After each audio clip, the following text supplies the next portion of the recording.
ሰላም ጤና ይስጥልን ተመልካቾቻችን እንደምን ዋላችሁ እንደምን አመሻችሁ ከአንከር ሚዲያ ዝግጅት ክፍል ያክብሮት ሰላምታችንን እናቀርባለን። ባለፉት 2 እና 3 ቀናት በአማራ ክልል እየተካሄዱ ያሉ የህልውና ተጋድሎችን በተመለከተ ያሰባሰብናቸውን መረጃዎች የምናቀርብበትን ከፋኖ መንደር የተሰኘውን ዝግጅታችንን ነው ይዘን የቀረብነው። የፋኖ ኃይሎች በተለያዩ ቀጠናዎች የሚያደርጓቸው ተጋድሎች በአገዛዙ ሰራዊት ላይ መጠነ ሰፊ ጉዳት እያስከተሉ እንዳለም ከሚደርሱን መረጃዎች ለማወቅ ተችሏል። ዙ 23 በተለያዩ አካባቢዎች ወድመዋል። በመቶዎች የሚቆጠሩ የአገዛዙ ሰራዊት በአንድ ውጊያ ብቻ የሞቱባቸው አካባቢዎች እንዳሉ ነው የደረሰን መረጃ የሚያመለክተው። የዘውትር ተሳታፊያችን ያለፉትን 2 ቀናት ሰብስቦ እንዲህ አጠናክሯቸዋል። አብረነው እንቆያለን። አመሰግናለሁ መሳይ። እንግዲህ በአማራ ክልል በበርካታ አካባቢዎች ላይ በተለይ በዋናነት የአገዛዙ 11 እዞች በአማራ ክልል ተሰማርተው ከወትሮ በተለየ ሁኔታ ለመጨረሻ ጊዜ በሚያስብል ደረጃ ዘመቻ ጀምረዋል። የፋኖ ኃይሎች አሁን ግምገማ ላይ ናቸው። ሰራዊቱን የማጽዳት መልሶ የማደራጀት ስራ ላይ ናቸውና ሌላ ስራ ስላለባቸው አይኔ ብንድ እንመታቸዋለን በማለት በበርካታ ከባባድ መሳሪያዎች፣ የቡድን መሳሪያዎች፣ የኮማንዶ፣ የአየር ወለድ፣ የሪፐብሊካን ጋርድ ሚኒሻ፣ የክልሉን የብልጽግና ፓርቲ አመራሮች ሳይቀሩ በጦርነቱ የተሳተፉበት የአድማ ብተናም ጭምር በጦርነቱ የተሳተፈበት ከፍተኛ ዘመቻ እየተደረገ ነው የሚገኘው። በርካታ አካባቢዎች በከባድ መሳሪያና በቡድን መሳሪያዎች ያካተተው ውጊያ እየተደረገ እንደሚገኝና ይሄን ግን መከላከያ በወደደው በፈቀደውና ባለመው መጠልቅ ውጤት ማምጣት እንዳልቻለ ነው መረጃዎች እያመላከቱ የሚገኙት። እንግዲህ በአገዛዙ ጥምር ጦር ላይ በፋኖ ኃይሎች መካከል በከባድ መሳሪያ የታገዘ ውጊያ ይደረግ እንጂ በትናንትናው ዕለትና በዛሬው ዕለት በአምባሰልና ሀብሩ ወረዳዎች ላይ እና በበርካታ በአምባሰል በላሊበላ አካባቢ እስከ ጋይንት ድንበር ድረስ ያዛለቀ ከባድ ውጊያ 4ኛ ቀኑን እንደያዘና በእነዚህ 4 ወረዳዎች ላይ የፋኖ ኃይሎች ከፍተኛ ድል መጎናጸፋቸውንና እንዲያውም በትናንትናው ዕለት ያስታወቁት ከ275 በላይ ያገዛዙ ጦር በ3 ቀን ውጊያ እንደተደመሰሰና ከዚህ ቁጥር የሚበልጥ ኃይል ደግሞ ቁስለኛ እንደሆነ በርካቶቹን መማረክ መቻላቸውንና የመከላከያ ኃይል ከተሞችን ለመቆጣጠር በሄደባቸው አካባቢዎች ላይ እየተበተነ ወደ መጣበት እንደተመለሰ ነው መረጃዎች የሚያመላክቱት። በተለይ በአምባሰል ቆንጥሮና ጋቲራ በተባሉ ተራራማ ቦታዎች ላይ ጠንካራ ውጊያ እየተደረገ ነው የሚገኘው። በጦርነቱ ምክንያት ከውጫሌ መርሳ እንዲሁም ከውጫሌ ወደ ሌሎች አጎራባች ከተሞች ላይ የትራንስፖርት አገልግሎት ተቋርጦ መሰንበቱን ነው መረጃዎች እያመላከቱ የሚገኙት። በሀብሩ ወረዳ ውርጌሳና ማርያም ወንዝ አካባቢ እየተካሄደ ያለው ውጊያም በበርካታ ቦታዎች ላይ የፋኖ ኃይሎች ድል እንደቀናቸውና የቡድን መሳሪያዎችን ሳይቀር መማረክ መቻላቸውን ነው መረጃዎች የሚያመላክቱት። እንግዲህ ጭስ አባዲማ ላይ የፋኖ ኃይሎች ገብተው ከውጫሌ ከተማ በጣም በቅርብ ርቀት ላይ የምትገኝ ታሪካዊ ከተማ ናት። ይህችን ከተማ የፋኖ ኃይሎች ተቆጣጥረው በመያዝ ይህን ከተማ ለማስለቀቅ በርካታ የሪፐብሊካን ኃይል መጥቶ በከተማዋ ላይ ከፍተኛ ውጊያ ቢያደርግም ተመቶ እንደተመለሰ ነው መረጃዎች ያመላከቱ የሚገኙት መሳይ። በሌላ ዜና በዛሬው ዕለትና በትናንትናው ዕለት እንዲሁ በምዕራብ ጎጃም በሰከላ ወረዳ አጉት በተባለ አካባቢ ላይ የፋኖ ኃይሎች ጠንካራ ይዞታቸውን ለመንጠቅ የመጣውን በርካታ የአገዛዙን ጦር መክተው በኋላ ህብረተሰቡ ላይ ድሮን በመጣሉ ከፍተኛ የሆነ የከባድ መሳሪያ ውርጅብኝ በከተማዋ ላይ በማውረዱ የፋኖ ኃይሎች ለቀው ማክሰኝ ወደ ተባለ አካባቢ ተንቀሳቅሰው ነበረ። የሸሹ ስለመሰላቸው በ4 አቅጣጫ ከቋሪት በጣሊያ ልጃንበራ በኩል አድርገው ወደ ማክሰኝን፣ ከጂጋ ከተማ ወደ ማክሰኝን እንዲሁም ከገነት አቦ ወደ ማክሰኝን፣ ሆዳንቺ ከተባለው አካባቢ ወደ ማክሰኝን በ4 አቅጣጫ ማክሰኝን የተባለችውን ከተማ ለመቆጣጠር የሄደው የአገዛዙ ጦር ከፍተኛ የሆነ ምት ደርሶበት ከ42 የሚበልጥ መከላከያ ሰራዊት ተመቶበት ተገሎ በርካቶቹ ተማርከው የቡድንና የነፍስ ወከፍ መሳሪያዎችን የፋኖ ኃይሎች በመቆጣጠራቸው ተመልሶ ወደ መጣበት ወደ አጉትና ወደ ፍኖተ ሰላም መፈርጠጡን ነው መረጃዎች እያመላከቱ የሚገኙት። በአጠቃላይ በቋሪት አካባቢ አሁን ከፍተኛ ውጊያ እየተደረገ ነው የሚገኘው። በምዕራብ ወሎ በገነቴ ከተማ አቅራቢያ አሁንም ውጊያዎች እየቀጠሉ በሰፊው መከላከያ ወደ ኋላ እያፈገፈገ እንደሚገኝና በርካታ እቅዶች እንደከሸፉ እንደተሳተፉበት መረጃዎች ያመላክቱ ይገኛሉ። መሳይ እንግዲህ ሌሎች አውደ ውጊያዎችም አሉ። በተለይም ደግሞ በአገዛዙ ለማጥቃት በሚመጣባቸው ቦታዎች በደፈጣ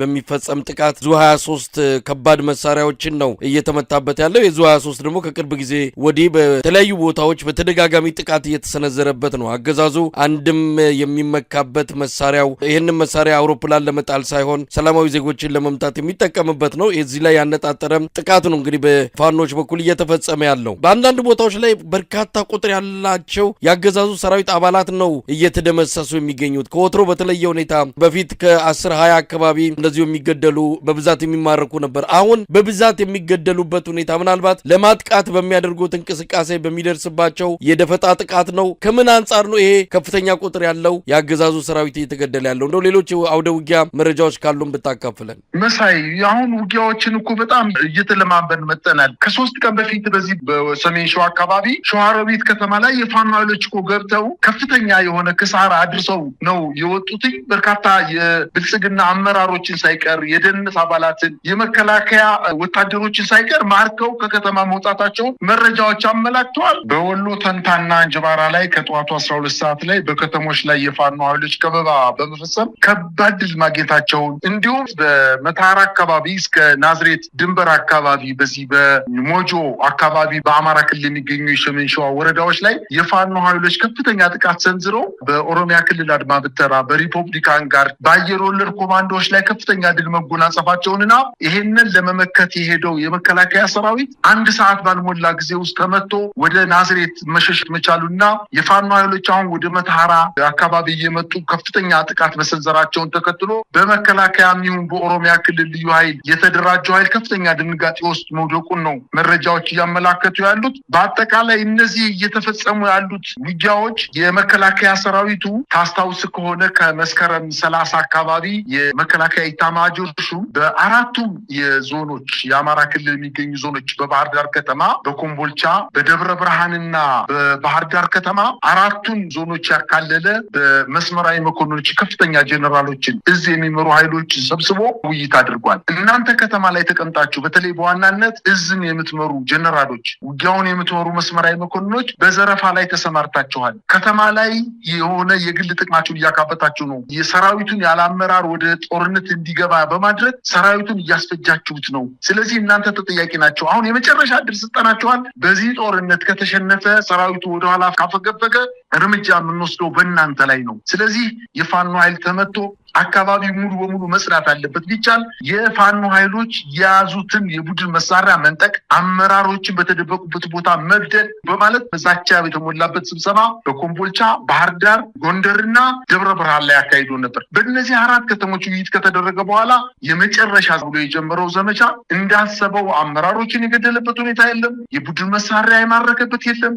በገፍ እንዲሁም 5 እና 6 ወታደሮችን ማርኮ ማምጣት አልቻለም። ይህ ሳይሆን ሲቀር ነው እንግዲህ በየወረዳዎች አካባቢ በየዞኖች አካባቢ ህብረተሰቡን እየሰበሰቡ ከፍተኛ ቅስቀሳ እያደረጉ ታቦትን ቢሆን ተሸክማችሁ ማምጣት አለባችሁ ብሎ እንቅስቃሴ የጀመረው ይህም አልተሳካለትም። እንግዲህ በባለፈው ሳምንት ምናልባት በፈረንጆች አቆጣጠር ከዲሴምበር 19 እስከ 25 ድረስ በሀገሪቱ አጠቃላይ በባለፈው ሳምንት ማለት ነው 93 ጦርነቶች ተካሂደዋል። በእነዚህ 93 ጦርነቶች ውስጥ 77 ውጊያዎች የተካሄዱት በአማራ ክልል ነው። ይሄ ማለት በአጠቃላይ በሀገሪቱ ከተካሄዱ ውጊያዎች ውስጥ 82 በመቶ የሚገመተው ውጊያ በአማራ ክልል እንደተካሄደ መረጃዎች እያመላከቱ ነው። እነሱ ሰላምን ማጽናት እያሉ ከፍተኛ እንቅስቃሴ እያደረጉ ነው ያሉት። በወረዳ ላይ ህዝቡን በግድ እያስወጡ ስብሰባ እያደረጉ ነው። ነገር ግን በስብሰባ የጸና መንግስት የመጣ ሰላም የለምና ችግሮቻቸውን አሁንም በይደር ነገሮችን ለበስ በማድረግ ውይይት እያደረጉ ነው። ይሄ ካለቃቸው ትዕዛዝ በመሰጠቱ ምክንያት ህብረተሰቡን አወያይተናል። ይሄው ህብረተሰቡ ጥላቻ አለው፣ ፋኖችን አይፈልጋቸውም ለማለት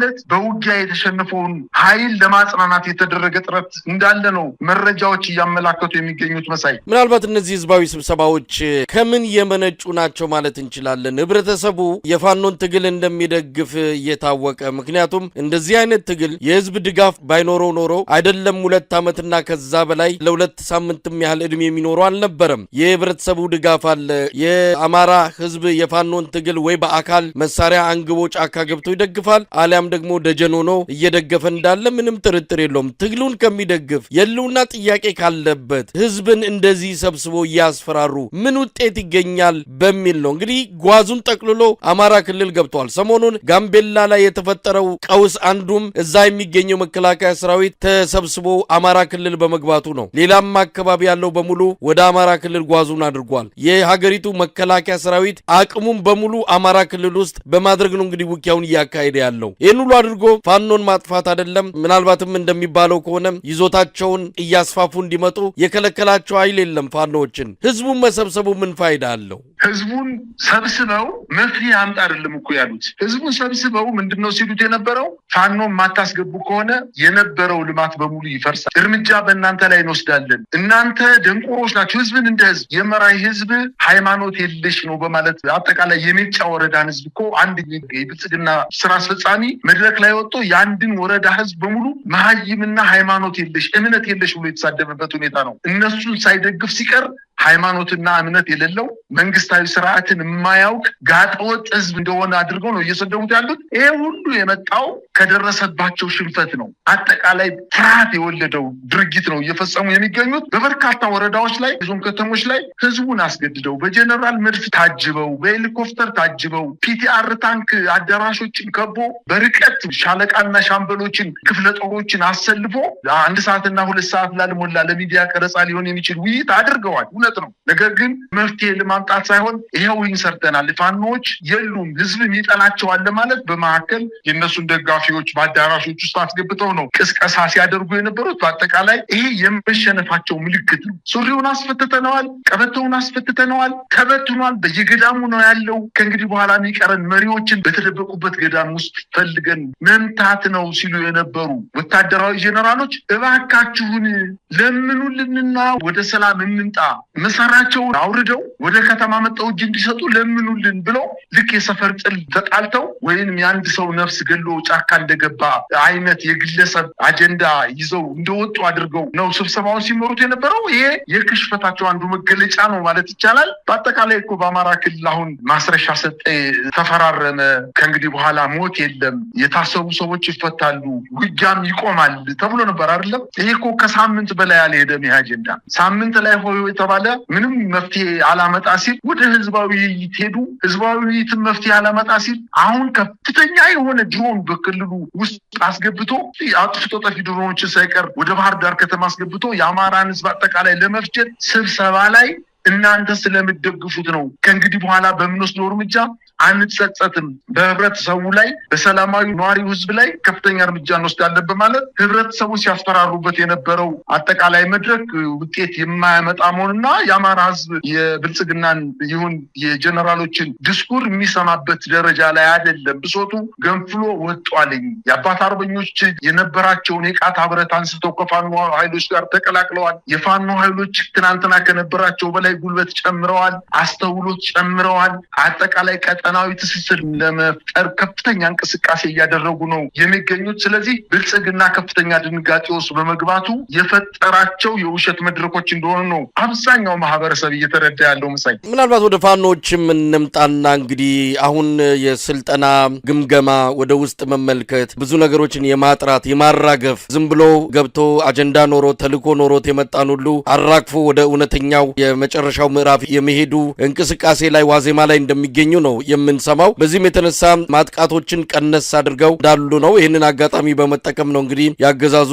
ሰራዊት ሁልጊዜ ለመጨረሻ ይላል፣ ሁልጊዜ አጠፋቸዋለሁ ይላል። ግን ሁልጊዜ እቅዱ እየከሸፈ ዘመቻው ኢላማውን ሳይመታ በከፍተኛ ኪሳራ እየተጠናቀቀ እንዳለ ነው። አሁንም ከዛ የተለየ ነገር እየሰማን አይደለም። ነገር ግን ፋኖቹ በኩል ያለው አንድነቱ እየተጠናከረ ነው። አሁን በፊት ለፊትም እየመጡ ነው። በተለይ ከአቋም አንጻር አብሮ ከሚሰሩ አካላት ጋር በተያዘ ለአማራ ፋኖ ትግል ከማን ጋር እንሰራለን፣ ማን ነው ከኛ ጋር አጋር መሆን የሚችለው፣ ይህንን የሚወስነው ራሱ የፋኖ ትግል መሪዎችና ህዝቡ እንጂ ሌላ አካል ከከሌ ጋር ትሰራላችሁ፣ ከከሌ ጋር አጋር ናችሁ፣ ባዳና ባንዳ በሚል ጨዋታ የሚሸማቀቅና ወደኋላ የሚመለስ የለም የሚሉ አቋሞችን በስፋት እያንጸባረቁ ይገኛሉ። ስለዚህ ትግሉ አሁን መልክ ይዞ ወደፊት የሚሄድበትን የመጨረሻ ስራ እየተሰራ እንዳለ ነው የምንሰማው። በተለይ አንድነትን በተመለከተ ሁለቱ የፋኖ አደረጃጀቶች ሁሉን ነገር ጨርሰው ከመጨረሻው ምዕራፍ እንዳሉ በየጊዜው ይነገራል። አሁን ያም መጠናቀቁና በጋራ መግለጫ መስጠት አንድ የፋኖ አደረጃጀትን ይዞ የመምጣቱ ነገር ያለቀለት ያበቃለት እንደሆነ ነው የምንሰማው። ይሄ ነገር ይመጣል በሚልም ስጋት ነው የአብይ አህመድ አገዛዝ ከወዲሁ ነገሮችን ለማጨናገፍ በተለይ ህዝቡን እንደ ሰባዊ ጋሻ እየተጠቀመ እያስፈራራ እየገደለም እያፈነም የፋኖን አንድነት እውን እንዳይሆን እየተፍጨረጨረ የሚገኘው ግን አልተሳካም። ለማንኛውም በመጨረሻ ምን ማለት ይቻላል ከፋኖች አጠቃላይ ወቅታዊ ቁመና አንጻር? የአማራ ፋኖ ብሔራዊ ኃይል ኮማንድ ፖስት አባልና የምዕራብ እዝ ዋና አዛዥ ወይንም የቴዎድሮስ እዝ ዋና አዛዥ የሆነው አርበኛ ዘመነ ካሴ አንድ መልእክት አስተላልፎላቸዋል። በጣም ጠንካራ በጣም ቆንጆ የሆነ ብስለት የተሞላበት መልእክት አስተላልፎላቸዋል። እነሱ ከሻዕቢያ ጋር ሰርተው አብረው ተባብረው ህወሓትን ሲመቱት ሻዕቢያ ጻድቅ ነው በእነሱ ቤት። ከኛ ጋር ሲተባበር ግን እኛም ባንዳንን እነሱም ኃጢአተኞች ናቸው። ስለዚህ ከማን ጋር መስራት እንዳለብን በብልጽግናኛ ልንተችም ልንገመገምም ማን ወዳጃችን ማን ጠላታችን ሊሆን እንደሚችል የመምረጥ ስልጣኑ እኛ ነው እንጂ ያለን ብልጽግና የለውም። ስለዚህ ብልጽግና አገር ሊያፈርስ ያለ ስርዓት የነበረችውን የ3 እና የ4 ሺህ ዘመን ታሪክ አኩሪ ታሪክ ያላት ኢትዮጵያን ለማፍረስ እየሰራ ያለ ስርዓት እኛ ከማን ጋር መታገር እንዳለብን ሊወስንልንም አስተያየት ሊሰጥብንም የሞራል ብቃት የለውም።